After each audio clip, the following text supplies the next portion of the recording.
Morning. It's Tuesday, October 13th, the day after Indigenous Peoples Day. And there are many, many COVID-19 stories that we could tell.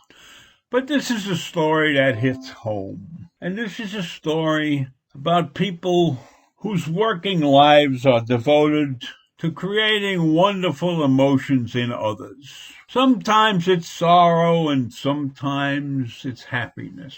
But in any event, these people are there to take our minds off our daily trials and tribulations, so to speak.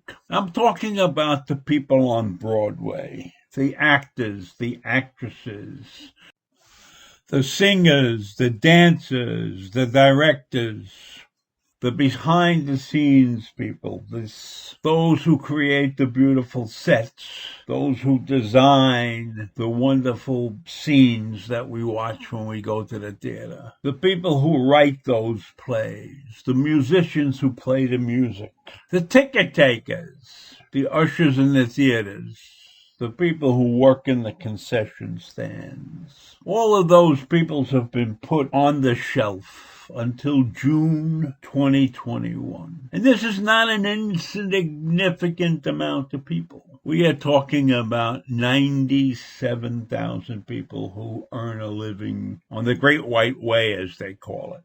Now, I did not know there was such a thing as the Broadway League, but it's the Broadway League that announced on Friday that performances will now be suspended until May 30th. Of 2021 due to the pandemic. Now, the theaters have been dark since March 12th, 2020. So that's a long time. And there are many theater goers that are holding tickets because you buy your tickets in advance, obviously. And they have to contact their point of purchase for details about exchanges and refunds. That's a nightmare. Think of that. A year's worth of tickets. I don't know how many hundreds of thousands of tickets that represents.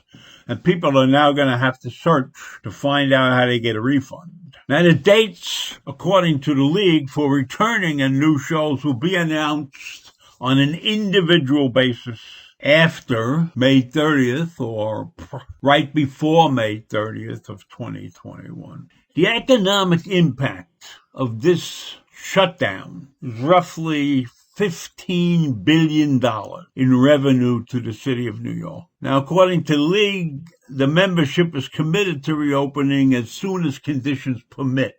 And they have multiple partners that they have to deal with in order to sustain the industry. But they are determined to open the curtains again. And believe me, we need to see those shows.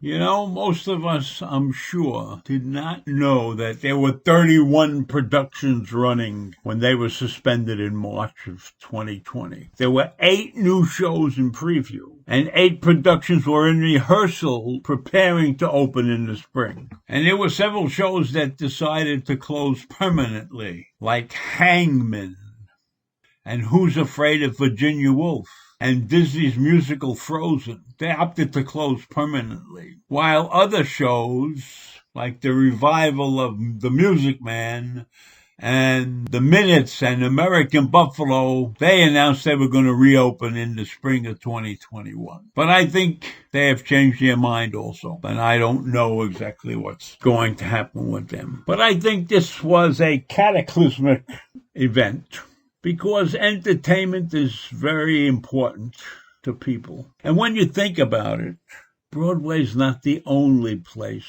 that is not available to us to take our mind off our daily lives. We probably haven't been to the movie theater in 7 or 8 months because they haven't really been opening.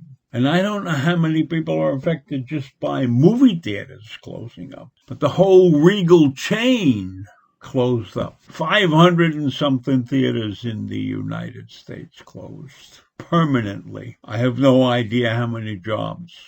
Probably 45,000 more jobs. And Regal had theaters overseas, too, that I believe they closed. So the entertainment industry has been hit hard. Now there are many of these theaters who are running Zooms for people. And Zoom is a good thing, except we do need to get out of the house occasionally and wander the streets and see other humans.